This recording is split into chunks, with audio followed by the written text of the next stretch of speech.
Je vous invite à ouvrir dans l'évangile de Jean. Cet été, nous faisons une petite incursion dans l'évangile de Jean.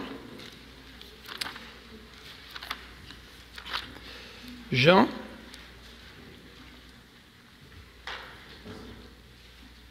au chapitre 1er. Jean, chapitre 1er.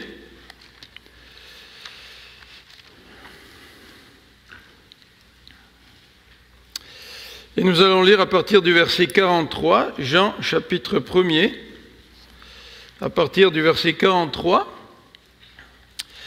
Nous avons regardé, il y a 2-3 semaines, le témoignage de Jean-Baptiste, à partir du verset 19.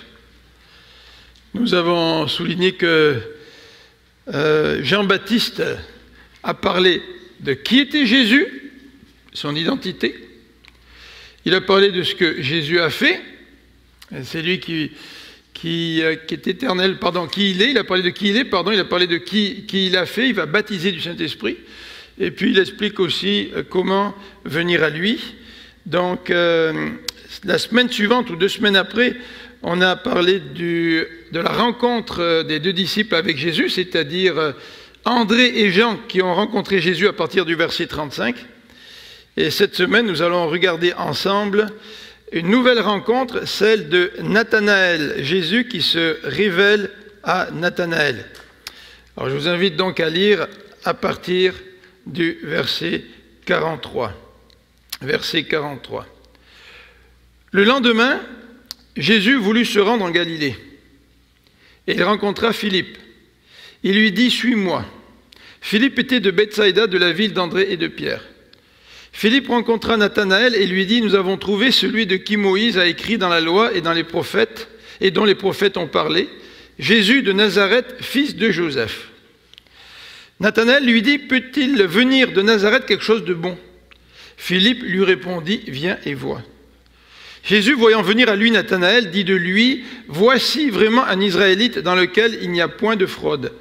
D'où me connais-tu » lui dit Nathanaël. Jésus lui répondit « Avant que Philippe t'appelle quand tu étais sous le figuier, je t'ai vu. » Nathanaël répondit, lui dit « Rabbi, tu es le Fils de Dieu et tu es le roi d'Israël. » Jésus lui répondit « Parce que je t'ai dit que je t'ai vu sous le figuier, tu crois. Tu verras de plus grandes choses que celles-ci. » Et lui dit « En vérité, vous verrez désormais le ciel ouvert et les anges de Dieu monter et descendre au-dessus du Fils de l'homme. » Seigneur, nous te demandons ce matin de bénir ta parole, de nous faire du bien par ta parole, de nous encourager par ta parole et de nous communiquer ta volonté, Seigneur. Merci parce que ta parole est un guide pour nous. Et merci parce que lorsque nous lisons ta parole, c'est toi qui parles. Donc, Seigneur, parle-nous ce matin et que ta sainte parole puisse avoir un effet dans notre vie. Nous t'en prions. Amen. Alors, Jésus se révèle à Nathanaël. La tentation pour moi ce matin, ça aurait été de trouver un titre plus facile. Ça aurait été de dire Jésus rencontre Nathanaël. C'est un titre assez facile. Mais j'ai pensé que celui-ci, Jésus se révèle à Nathanaël, est encore plus précis, comme on va le voir à travers l'étude de ce passage. Ce matin, ce que je voudrais regarder avec vous, c'est que si Nathanaël a pu rencontrer Jésus, c'est grâce à quelqu'un, c'est grâce à Philippe. Et j'aimerais qu'on regarde un petit peu le personnage de Philippe, en particulier les versets 43 et 44, et que nous nous penchions ensemble sur ce que le texte nous dit sur Philippe. Ensuite, évidemment, j'aimerais qu'on regarde la rencontre de Nathanaël avec Jésus. Et cette rencontre, j'aimerais la présenter sous 2 aspects. Le premier aspect, c'est le suivant, c'est la confession de Nathanaël. Alors c'est vrai que lorsque Nathanaël dit au verset 49, « Tu es le Fils de Dieu, tu es roi d'Israël », il y a comme, on pourrait dire, un momentum dans le passage. Tu sais, il y a un accent qui est mis là, une confession de foi. Et le passage au verset 50 et 51 enchaîne sur un deuxième élément, Le texte aurait pu se terminer sur la confession de foi de Nathanaël, tu es le Fils de Dieu, tu es le roi d'Israël. Mais non, le texte a un rebondissement. Et il nous dit au verset 50, tu verras de plus grandes choses. Et le verset 51, il dit, vous verrez. Donc ça ne s'adresse pas seulement à Nathanaël, mais ça c'est employé au pluriel aussi, vous verrez. Alors ça s'adresse à qui? Qu'est-ce que Jésus veut dire quand il parle de plus grandes choses? Alors c'est ce que nous allons voir en dernier élément dans notre présentation ce matin. Mais tout d'abord, j'aimerais vous rappeler l'intention de Jean à travers son ouvrage, à travers son évangile. Vous rappelez que dans Jean 1, versets 12 et 13, Jean présente clairement son intention. Il nous dit à tous ceux qui l'ont reçu, à tous ceux qui croient en son nom, elle a donné, c'est-à-dire la lumière, c'est-à-dire Jésus-Christ, le pouvoir de devenir enfants de Dieu, lesquels sont nés non du sang, ni de la volonté de la chair, ni de la volonté de l'homme, mais de Dieu. Jean écrit pour que ses auditeurs puissent devenir enfants de Dieu. Et à la fin du livre de l'évangile de Jean, au verset 31 du chapitre 20, il nous rappelle son intention, il nous dit « Mais ces choses ont été écrites afin que vous croyiez que Jésus est le Christ. » Jean veut présenter Jésus et montrer à ses auditeurs qu'il est le Christ. Non seulement pour qu'ils le sachent, mais aussi qu'en croyant, nous est-il dit au verset 31 du chapitre 20, « En croyant, vous ayez la vie en son nom. » Savoir que Jésus est le Christ, les démons, ils savent, et ils tremblent, nous dit Jacques. Mais Jean veut que nous sachions, mais aussi que nous ayons la vie en son nom. Alors voilà l'intention de Jean, et dans le premier chapitre de son évangile, en particulier ce qu'on appelle le prologue, les versets 1 à 18, Jean va nous présenter la divinité de Jésus-Christ.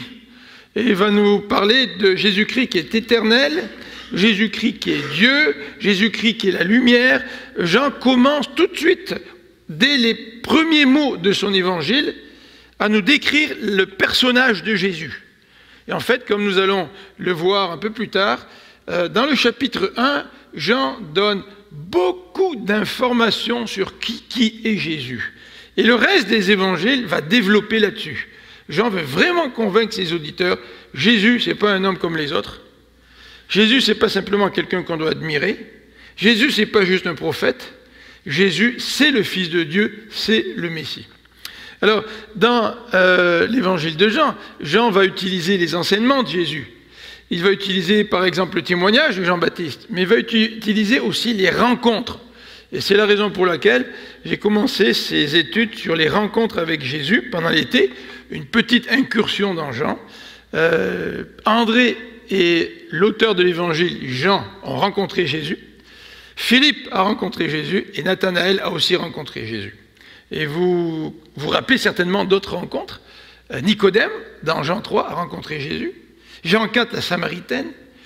L'officier aussi de Capernaum a rencontré Jésus. Donc à travers toutes ces rencontres et l'interaction avec les gens, l'auteur de l'évangile veut nous présenter qui est Jésus pour que nous puissions savoir qu'il est le Messie, mais pour que nous puissions aussi croire et avoir la vie éternelle.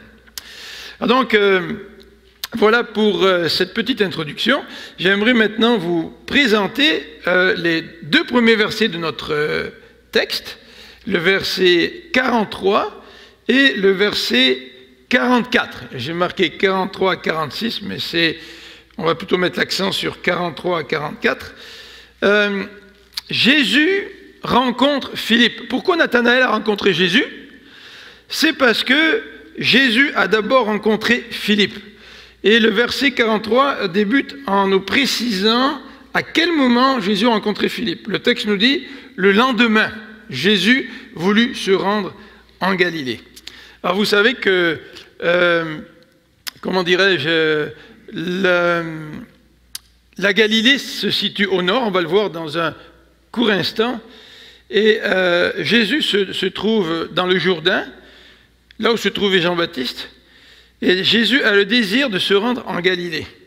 Alors le texte ne nous précise pas à quel moment il a rencontré Philippe. Est-ce que c'était en cours de chemin, En tous les cas, le chapitre 2 nous dit qu'il se retrouve en Galilée à Cana. Et il a fait le miracle des noces de Cana. Donc, Jésus veut partir de la vallée du Jourdain pour se rendre en Galilée. Et il rencontre Philippe. Et le texte nous dit que Philippe, il vient de Bethsaïda, au verset 44. Philippe était de Bethsaïda, de la ville d'André et de Pierre. C'est intéressant parce que dans le texte, on nous dit donc André et Pierre venaient de Bethsaïda, et puis Philippe venait de Bethsaïda. Mais ce qui est très intéressant, c'est que c'est Jésus qui est venu rencontrer Philippe. Alors avant de s'étendre un petit peu là-dessus, vous voyez un petit peu la carte à l'écran. La vallée du Jourdain se situe à peu près au-dessus de la mer Morte, là, le Jourdain qui descend de la mer de Galilée jusque dans la mer Morte. Alors Jésus donc va se diriger vers le nord pour aller en Galilée. Et vous voyez que Bethsaïda se trouve au nord de la mer de Galilée, un petit peu à droite sur l'écran. Est-ce que vous voyez? C'est peut-être trop petit. Moi, j'y vois même sans mes lunettes, mais je sais où ça se trouve. Alors Bethsaïda, c'est complètement en haut, à droite de l'écran.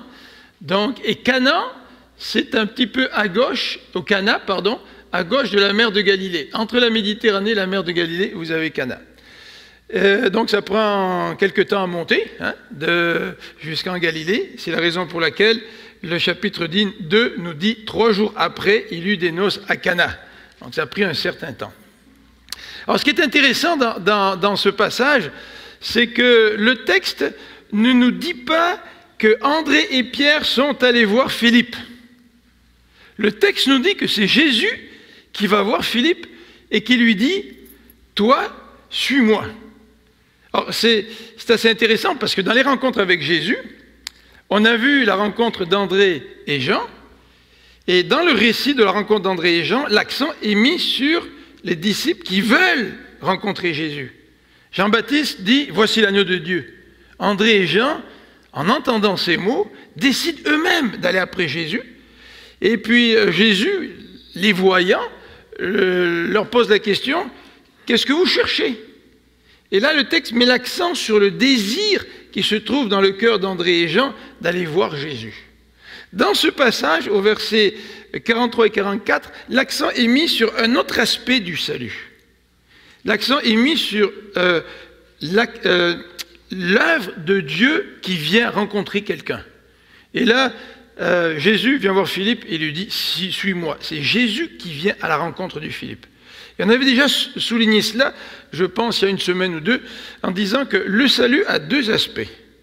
À la fois, il y a mon désir de m'approcher de Dieu, mais à la fois, il y a Dieu qui vient.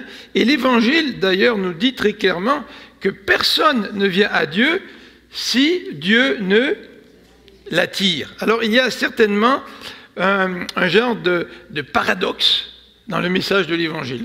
D'ailleurs, dans le verset que vous avez à l'écran, Jean 15, verset 16, il nous est dit « Ce n'est pas vous qui m'avez choisi, mais moi je vous ai choisi et je vous ai établi afin que vous alliez et que vous portez de fruits et que votre fruit demeure, afin que ce que vous demanderez au Père en mon nom, il vous le donne. » Alors là, le passage met l'accent sur Dieu qui choisit. Et dans ce récit de rencontre avec Jésus, Jésus souligne que lui-même est allé rencontrer et aller chercher Philippe. En fait, on pourrait dire que même si Philippe a amené Nathanaël, c'est quand même Jésus qui va convaincre Nathanaël.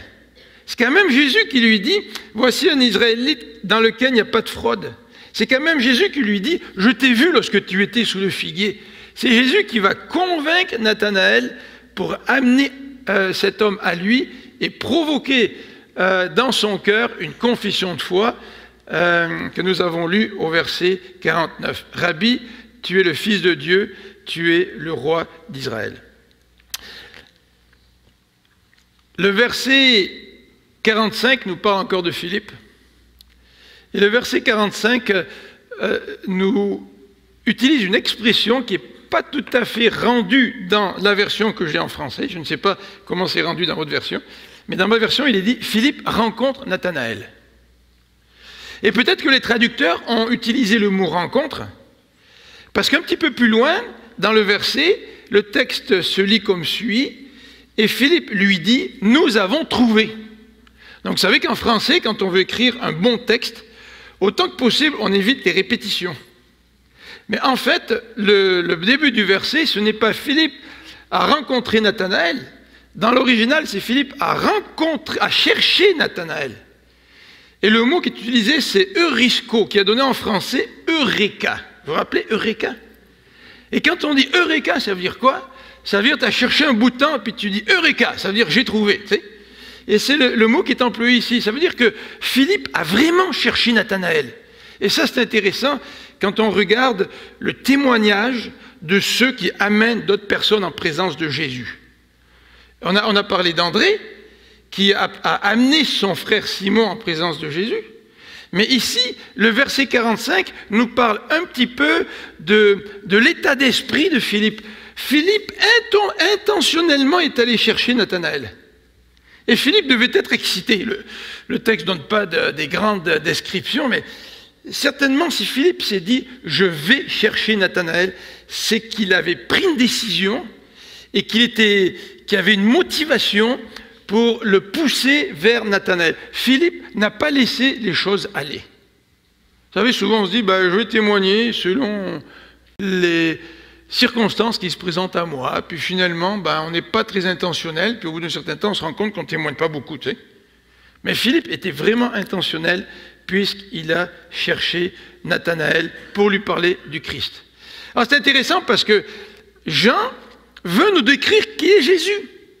Et là, Jean va nous rapporter les paroles que Philippe a employées. Et les paroles que Philippe a employées sont un petit peu différentes de celles que André a dit à Simon. André a dit à Simon, nous avons trouvé le Messie. Jean-Baptiste a dit à ses disciples, voici l'agneau de Dieu. Et là, Philippe nous dit, nous avons trouvé celui de qui Moïse a écrit dans la loi et dont les prophètes ont parlé, Jésus de Nazareth, fils de Joseph. Alors ce que Philippe est en train de dire à Nathanaël, c'est que Jésus a accompli l'Ancien Testament, puis il met l'accent là-dessus. Il parle de Moïse, il parle des prophètes, il est en train de dire, celui que j'ai rencontré, il a accompli tout l'Ancien Testament. Ça fait écho, ou plutôt les paroles de Jésus aux disciples d'Emmaüs font un peu écho à cela, n'est-ce pas? Quand Jésus parle aux deux disciples d'Emmaüs, puis leur explique tout ce qui le concernait, à partir de la loi, et puis dans les psaumes, dans les prophètes, dans tout l'Ancien Testament, Jésus a expliqué comment l'Ancien Testament l'a décrit, l'a annoncé à l'avance. Et Philippe emploie un petit peu les mêmes paroles. Mais vous savez, quand on témoigne, on n'est pas toujours parfait. Hein, on aimerait bien avoir le mot juste et puis jamais se tromper. Puis Nathanaël est en train de parler de Jésus de Nazareth. Et nous savons très bien que dans les prophètes de l'Ancien Testament, on ne nous dit pas que Jésus vient de Nazareth. Et en plus, Nathanaël est en train de dire que Jésus est le fils de Joseph. C'est vrai, d'un point de vue humain, les gens le considéraient comme le fils de Joseph. Mais Nathanaël n'avait pas très bien compris que Jésus avait été conçu par le Saint-Esprit. Mais ça ne fait rien. Même si son témoignage est un petit peu bancal, un petit peu imparfait, Nathanaël est tellement excité à l'idée d'aller chercher, Philippe est tellement excité à l'idée d'aller chercher Nathanaël qu'il fonce. Puis ça, c'est extraordinaire. Vous savez, quand on est chrétien depuis plusieurs années, on n'ose pas trop témoigner, on a peur de se tromper. Mais on voit ici un gars qui parle avec son cœur. Et même s'il se trompe, il fonce pour parler de celui qu'il vient de rencontrer. Alors ce qui est intéressant dans ce passage, c'est regarder la réponse de Nathanaël, parce qu'effectivement, Nathanaël, lui, connaît les Écritures. Et il sait que Nazareth n'est pas cité dans l'Ancien Testament. Le texte biblique ne présente pas Nazareth comme étant la ville d'origine de Jésus. Hein? Et Nathanaël lui pose donc la question, écoute, peut-il venir de Nazareth quelque chose de bon? Est-ce parce que Nathanaël connaissait bien l'Ancien Testament, puis qu'il a vu dans le témoignage de Philippe un petit bug, comme on dit? Ou est-ce le fait que Nazareth était méprisé par les autres villes du coin, de la région? Vous savez qu'à l'époque, un petit peu comme aujourd'hui, Si vous me dites que je viens de la Belgique ou de la Suisse, là, généralement les Français, ils font des blagues sur les Suisses. Ils font des blagues aussi sur les Belges. Tu sais. Donc si vous dites à un Français qui vient de la Suisse ou qui vient de la Belgique, là vous faites une erreur fondamentale, impardonnable. En ce qui a trait à Nazareth, c'était la même chose. Les Judéens, ils se moquaient des Galiléens. Ils se prétendaient plus instruits, plus éduqués que les Galiléens. Mais les Galiléens avaient aussi leur souffre-douleur. C'était Nazareth, une petite ville de rien du tout, qui était méprisée. C'est intéressant hein, de voir que Jésus est perçu comme étant venu de Nazareth, lui qui est aussi méprisé. Il est associé à la ville qu'on méprise à l'époque. Tu sais. Alors en tout cas, Nathanaël amène son contre-argument, son argument, et Philippe, au lieu de tomber dans le panneau d'argumenter, il lui dit « Viens et vois ». Vous vous rappelez, c'est un écho du verset 39.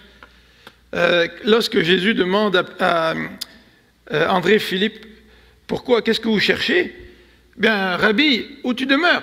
Alors Jésus il dit, « Viens, venez et voyez. » Et Philippe dit la même chose. Au lieu d'argumenter, puis se battre dans des argumentations, vous savez, parfois, quand on veut argumenter en tant que chrétien, on n'est pas très sûr de notre affaire, puis parfois on se débat, et finalement notre argumentation est tellement bancale que le non-chrétien ne prend pas ça très au sérieux, et quand nous argumentons, bien, nous déplaçons l'accent qui devrait être sur Jésus-Christ, et nous le mettons sur l'argumentation.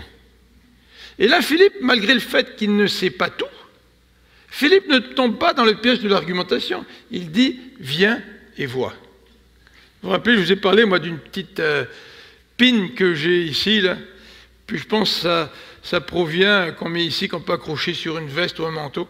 Ça provient de la campagne d'évangélisation, je crois, de Billy Graham, si je me rappelle bien. Et puis, la petite pin dit ceci, try God. C'est intéressant, hein? Quand on témoigne à quelqu'un, pourquoi ne pas l'inviter à expérimenter la relation avec Dieu, au lieu de tomber dans une argumentation qui n'en finit plus. Et c'est ce que dit Philippe à Nathanaël. Il lui dit, viens et vois. Alors maintenant, le texte, évidemment, enchaîne avec la rencontre de Nathanaël avec Jésus. Et l'accent se déplace maintenant. Il ne s'agit plus de Philippe, mais il s'agit maintenant de la rencontre de Jésus avec Nathanaël. Et pour nous aider un petit peu dans la compréhension de ce texte, il est important de se rappeler qui était Nathanaël. Nathanaël porte un nom qui veut dire Dieu a donné. Nathan, ça veut dire donner en hébreu, et elle, c'est Dieu. Et d'après les informations qu'on a dans notre passage, Nathanaël est sûrement un croyant de l'Ancien Testament. C'est un petit peu comme Marie et Joseph, qui étaient des croyants de l'Ancien Testament. Et en fait, le verset 45 nous dit que Nathanaël aime la loi.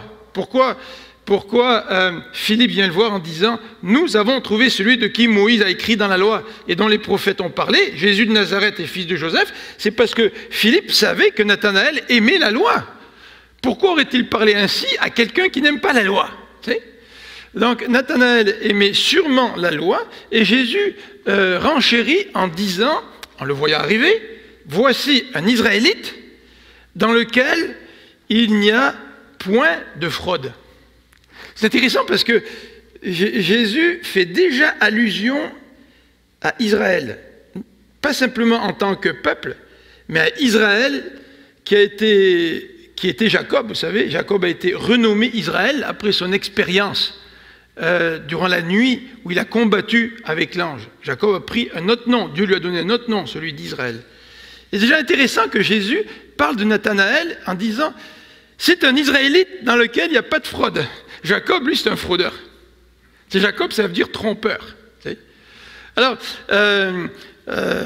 Jésus, donc, l'accueille avec ses paroles, mais Jésus fait plus que cela, Jésus va l'attirer à lui. Et ça, c'est extraordinaire quand on voit Jésus attirer quelqu'un à lui. Et souvent, dans notre témoignage de conversion, on entend cela. Hein? nous entendons quelqu'un qui témoigne et qui explique comment Jésus l'a attiré à lui. Alors, Jean 6, 44, qui nous dit que nous ne vions au Père que par lui, et Jean 15, qui nous dit que c'est Jésus qui a choisi ses disciples, est une illustration de cela. Alors, comment Jésus va attirer Nathanaël à lui? Bien, Jésus va l'attirer en mettant l'accent sur son omniscience, en révélant son omniscience à Nathanaël. Et il lui dit au verset 47, donc tu es un Israélite dans lequel il n'y a pas de fraude.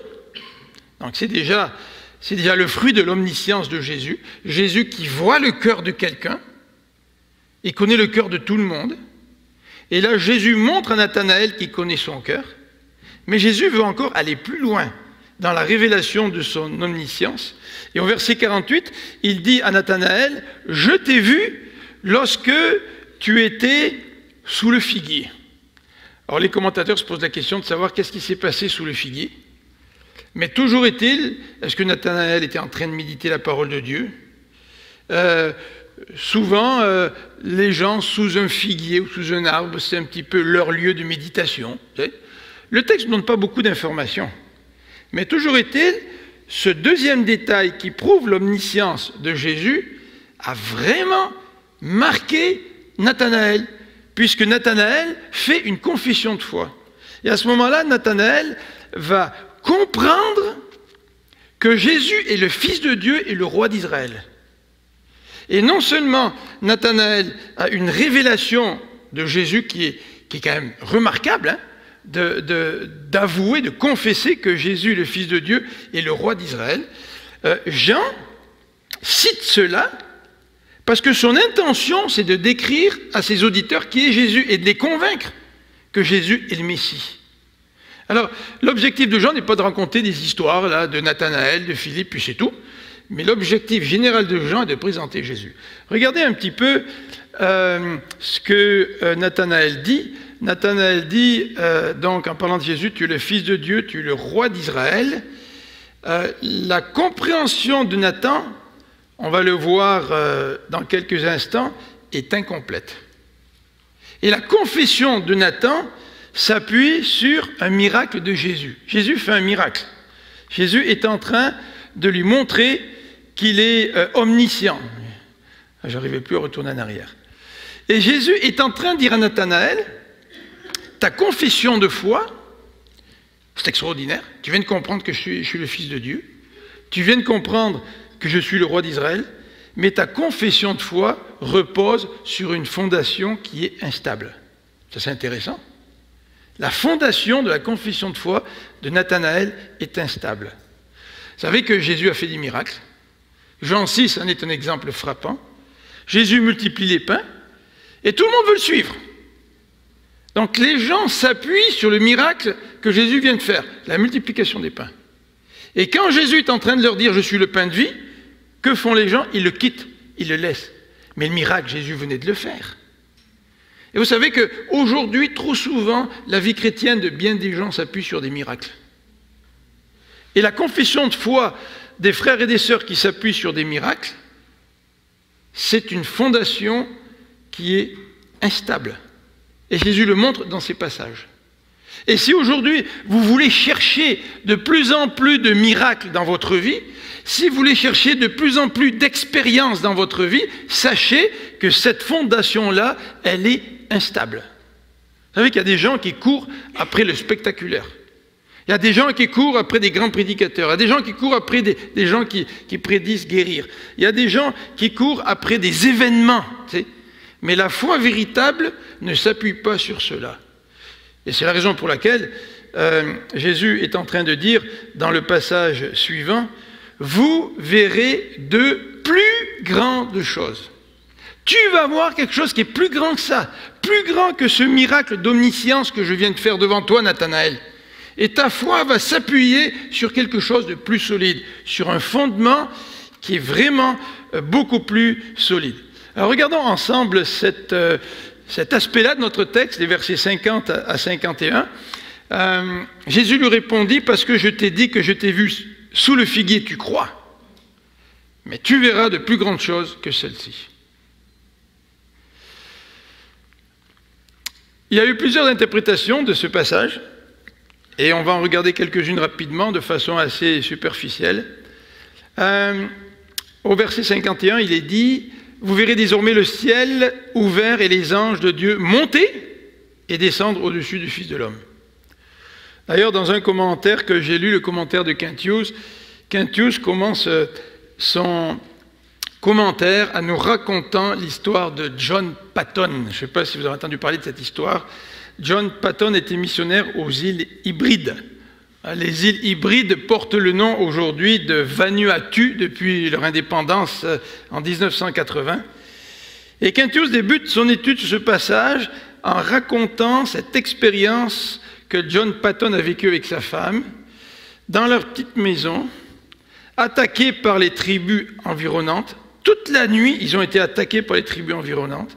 Toute la nuit, ils étaient en prière. Toute la nuit, ils avaient peur de perdre leur vie. Et au matin, les tribus ont disparu. Et des années plus tard, lorsque John Patton a pu pénétrer avec l'Évangile ces tribus-là, il a parlé avec des chefs de cette tribu, et ils ont parlé de cette fameuse soirée où les tribus ont attaqué la maison du missionnaire. Et le chef de tribu de dire, bah écoute, où étaient tes soldats? Patton dit, il n'y avait pas de soldats. Et les indigènes de dire, ben écoute, on voulait attaquer ta maison, puis il y avait des soldats brillants là qui étaient tout autour de ta maison et qui défendaient ta maison. Et pendant toute la nuit, on a essayé d'attaquer ta maison. Et pendant toute la nuit, les soldats sont restés là. Et au matin, on est parti. Et John Patton de dire, mais nous, on n'a rien vu. Et vous vous rappelez l'épisode dans l'Ancien Testament où le serviteur du prophète, où le prophète prie pour que le serviteur puisse voir les armées de l'Éternel qui étaient autour d'eux et qui les défendaient contre les ennemis.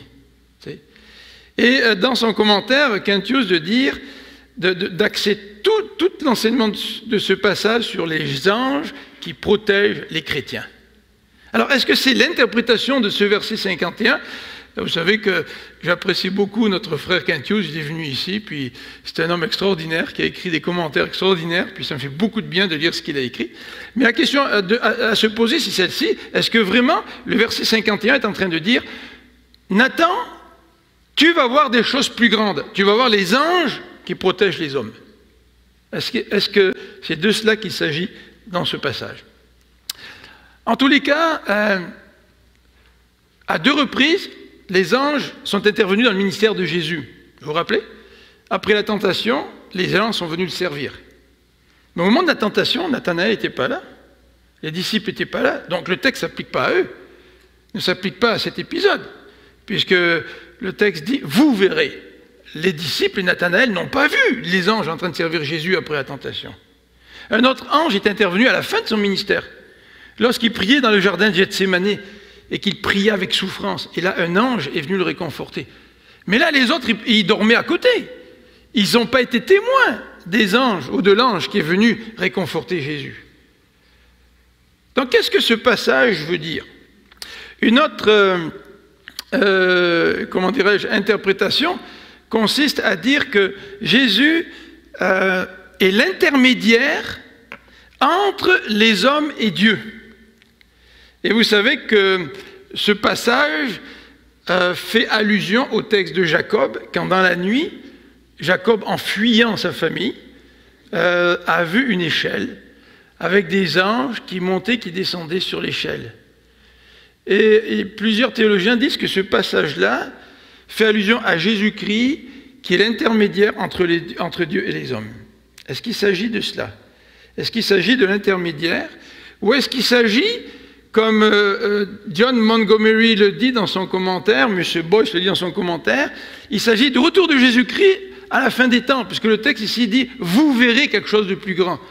Alors pour M. Boyce, ce qui est plus grand, c'est le retour de Jésus-Christ. Et là, tout le monde va le voir revenir, et tout le monde va le voir dans sa gloire, et ça va être le temps de gloire et le temps de jugement. Alors qu'est-ce que le passage veut dire? Bon, on va regarder ensemble le verset 51.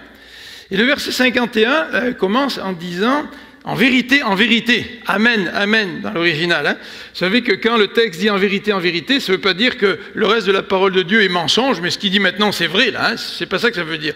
Quand on dit « amen, amen » ou « en vérité », ça veut dire qu'il y a quelque chose sur lequel Jésus veut mettre l'accent. Alors ici, l'auteur veut mettre l'accent sur les paroles de Jésus. En vérité, vous verrez désormais le ciel ouvert et les anges de Dieu monter et descendre au-dessus du Fils de l'homme. Alors pour comprendre le passage, il faut nous rappeler ce que Jean veut faire. Jean veut présenter la personne de Jésus. Et on va regarder ensemble dans le chapitre 1 tous les titres que Jean donne sur Jésus pour qu'on connaisse mieux Jésus et qu'on soit convaincu qu'il est le Messie. Alors voilà les titres que Jean utilise dans son premier chapitre. Le Logos. Jésus est le Logos, il est la parole. Toujours dans le chapitre 1, c'est les versets qui sont à côté. Ensuite, il est dit que Jésus est Dieu. Hein? Il est Dieu. Ensuite, le texte nous dit que Jésus est la lumière des hommes. Toujours dans Jean, au verset 9, il est dit que Jésus est la véritable lumière. Ensuite, il est dit que Jésus est le Fils unique, au verset 14 et 19. Ensuite, Jean continue à décrire la personne de Jésus, il nous dit qu'il était éternel. Jean-Baptiste dit, il m'a précédé, il existait avant moi, la personne dont je parle. Septième élément, au verset 17, il nous est dit que Jésus est vraiment le Christ. Au verset 23, il nous est dit que Jésus est le Seigneur. Au verset 29 et 36, il nous est dit que Jésus, c'est l'agneau de Dieu. Au verset 33, il nous est dit que Jésus, c'est celui qui baptise du Saint-Esprit.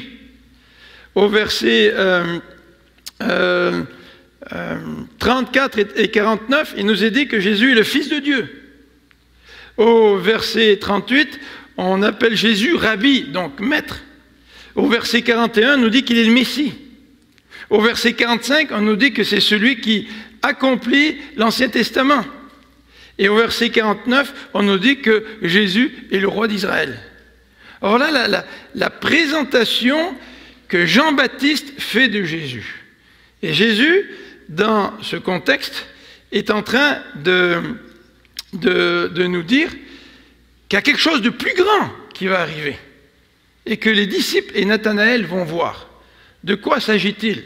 Déjà, là, on a une belle description de Jésus, de qui il est, de ce qu'il fait. Il pardonne les péchés, il baptise du Saint-Esprit, il est éternel, il est le Fils de Dieu, il est le Messie, etc. Il est le roi. Donc on a une description quand même assez remarquable de Jésus dans le chapitre 1 de l'évangile de Jean.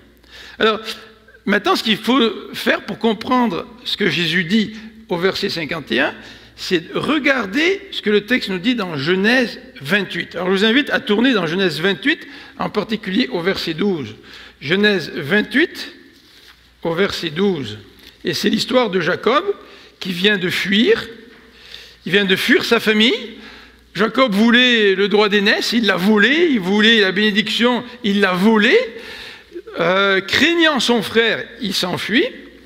Et au verset 12, il nous est dit, il eut un songe. Et voici une échelle était appuyée sur la terre et son sommet touché au ciel. Et voici les anges de Dieu montaient et descendaient par cette échelle. Et le verset 52, sans mentionner l'échelle, le verset 52 de Jean nous dit que des anges montent et descendent sur le Fils de l'homme. Alors c'est intéressant parce que dans Jean, on nous dit sur le Fils de l'homme. Vrai? Je ne sais pas qu'est-ce qui est écrit dans vos Bibles, mais dans vos Bibles, quand il est dit dans Genèse 28, il est écrit « Les anges descendaient sur l'échelle ». D'accord? Ou par cette échelle. En fait, c'est sûr dans l'original. Et le mot « échelle » en hébreu, ce n'est pas féminin. D'accord? Le mot « échelle » en hébreu, c'est masculin. Et dans le texte original, vous n'avez pas « sur l'échelle ». Vous avez « sur lui » ou « sur elle ». Mais comme « échelle » est au masculin, en hébreu, vous avez « il descendait sur lui ». Alors les traducteurs ont présupposé que « lui » se référait à « échelle » qui est au masculin. C'est pour ça que dans les Bibles en français, ils vont dire « les gens descendaient sur l'échelle ». Mais dans le verset, il y a un autre mot qui est au masculin. C'est Jacob.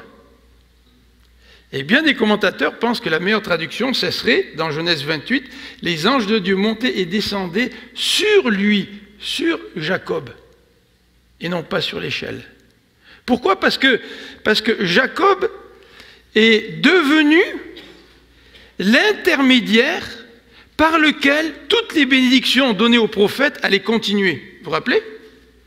Et d'ailleurs, dans ce passage, l'Éternel lui dit « Je suis l'Éternel, le Dieu d'Abraham, ton père, et le Dieu d'Isaac. La terre sur laquelle tu es couché, je la donnerai à toi et ta postérité. Ta postérité sera comme la postérité de la terre. » Qu'est-ce que Dieu est en train de lui dire? Il est en train de lui dire « Tu vas être l'intermédiaire entre mes promesses et l'accomplissement des promesses. » Et vous savez qu'il n'a pas été seulement un intermédiaire, il est devenu le père fondateur du peuple. Il y a eu les 12 tribus qui viennent de Jacob, et Jacob a reçu un nouveau nom, celui d'Israël par la suite. Donc, se pourrait-il que le point de comparaison entre Genèse 28 et le texte de Jean, ça soit le fait que dans l'Ancien Testament, les cieux se sont ouverts dans l'expérience de Jacob, et Jacob est devenu l'intermédiaire, la personne par qui Dieu allait accomplir ses promesses. D'ailleurs, à l'occasion de ce rêve, Dieu a dit à Jacob, je serai avec toi. Il a aussi assuré de sa présence et de sa protection, bien sûr. Et se pourrait-il que le lien entre Genèse et Jean soit celui-ci, tout comme Jacob est devenu l'intermédiaire, ben maintenant, c'est ce Jésus qui va être l'intermédiaire entre Dieu et les hommes. Et plus vous allez connaître ce Jésus, plus vous allez connaître ces grandes choses à venir. Plus vous allez connaître la personne de Jésus, plus vous allez comprendre qui est Jésus, plus vous allez être mis en présence des grandes choses que Dieu est en train de faire. Donc les grandes choses, regardez le verset 51, le verset 51, vous verrez désormais le ciel ouvert. Donc il y a une révélation qui s'en vient là. Et la révélation qui s'en vient, elle touche la personne de Jésus-Christ. Et la révélation de Jésus-Christ qui s'en vient, c'est ça les grandes choses. Déjà, Jean est en train de présenter Jésus. Dans le chapitre 1, il présente plein de termes qui décrivent Jésus. Et Jean est en train de dire, Jésus est encore plus grand que tous les termes que je viens de vous dire.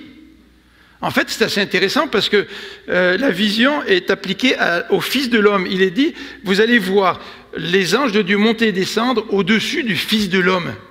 Et là, il y a un nouveau titre qui est donné de Jésus. Qu'est-ce que ça veut dire, Fils de l'homme? Ben, Nathanaël a eu une compréhension. Nathanaël, il a compris que Jésus est le roi d'Israël.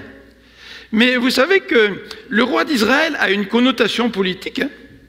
Les Juifs attendaient un roi, un Messie libérateur. Et le roi d'Israël avait une connotation aussi raciale. C'était le roi des Juifs.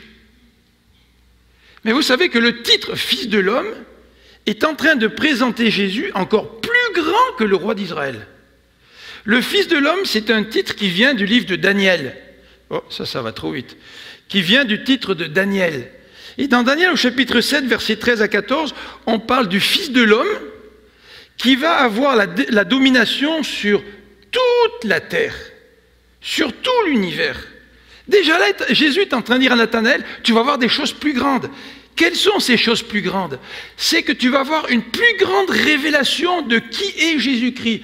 Toi, tu as compris que Jésus-Christ était le roi d'Israël, ben, tu vas comprendre que Jésus-Christ est encore plus grand que d'être roi d'Israël. Jésus-Christ est le roi du monde entier. Jésus-Christ est le roi de toutes les nations. Cette plus grande révélation touche la personne de Jésus-Christ.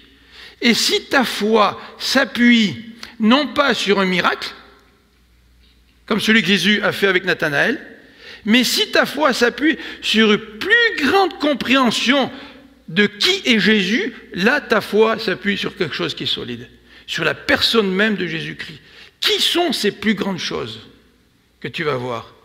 Ces plus grandes choses, ça touche la compréhension, la connaissance de qui est vraiment Jésus-Christ. Ça cadre avec le passage.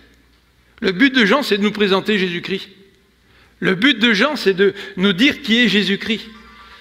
Là, je ne peux pas dire accepter, là, ça n'a pas d'allure. J'ai laissé mon téléphone sur la musique, et puis une fois, j'ai dit à ma femme, je suis sûr, ça va m'arriver quand je suis en train de prêcher, là. Et la nuit dernière, on a été privé d'électricité à partir de 5 h l'après-midi. Puis ce matin, quand je suis parti, là, on n'avait encore pas d'électricité. Et je me suis réveillé avec le téléphone cellulaire. Et puis j'ai oublié de fermer le téléphone cellulaire. Donc, comme disent les bons enseignants, faites ce que je vous dis, faites pas ce que je fais. D'accord? Donc, ce qui est plus grand, c'est la compréhension de ce que le Seigneur Jésus est et la compréhension de ce que le Seigneur Jésus-Christ fait. Terminons avec cette expression, la Fils de l'homme. 13 fois, elle est utilisée dans Jean.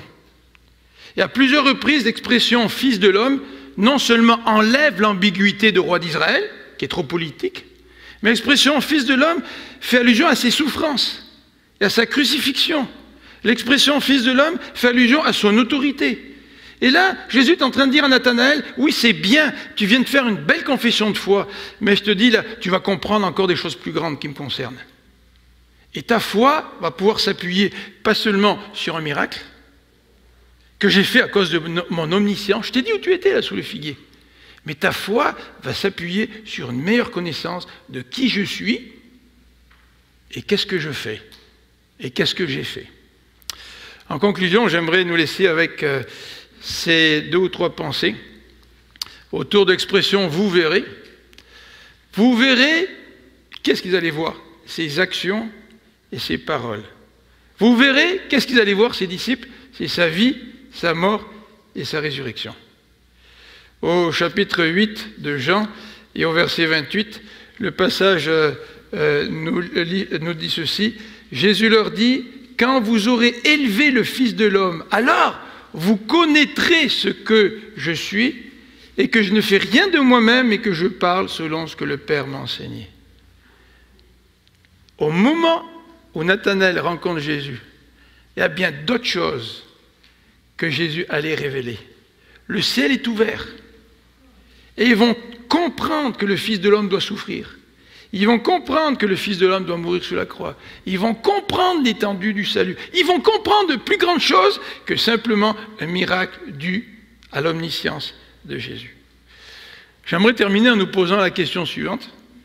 Quel est le fondement de votre foi? Est-ce que le fondement de votre foi sont les expériences? Ah ben là, si vous n'avez plus d'expérience, là vous êtes perdu. Ben là, ça ne va plus avec Dieu, là je vis plus d'expérience avec Dieu, là. Il m'en faudrait d'expérience, là. Peut-être quelque chose qui ne va pas bien dans ma vie, là, tu sais. Seigneur, là, le moulin à expérience est arrêté, il faudrait que ça reprenne, là, tu sais. Ça me stimulait dans ma vie chrétienne. Est-ce que le fondement de votre foi, ce sont les miracles? Vous savez, une fois que j'étais pasteur à Sainte-Rose, on préparait une belle petite soirée avec ma femme auprès du feu, là, puis on reçoit un téléphone. « Philippe, il faut que tu viennes à telle église, il y a un prédicateur là, qui fait des miracles, c'est extraordinaire, il faut que tu viennes. » Puis il y avait plusieurs personnes de notre église qui étaient rendues là, tu sais. Et j'y suis allé. Mais je n'ai pas vu de miracle. Et même s'il y avait un frère que je connaissais depuis longtemps, qui avait un problème physique très marqué, qui prétendait avoir été guéri, quelques semaines après, son problème est encore là. Est-ce que notre foi repose sur des expériences, sur des miracles? Ou est-ce que l'essentiel de notre foi repose sur la personne de Jésus-Christ? Est-ce que tu connais qui est Jésus? Est-ce que tu le connais bien? Est-ce que tu sais bien, tu as bien compris ce qu'il a fait pour toi? Est-ce que tu as bien compris qui il était? Est-ce que tu as compris ce qu'il veut faire dans ta vie? Ta foi devrait reposer sur une bonne compréhension de qui Jésus est et sur une bonne compréhension de ce que Dieu veut faire dans ta vie et quel est son plan pour l'humanité. Est-ce que le Seigneur ne veut pas d'expérience? Bien sûr, dans sa grâce, il nous permet d'avoir des expériences.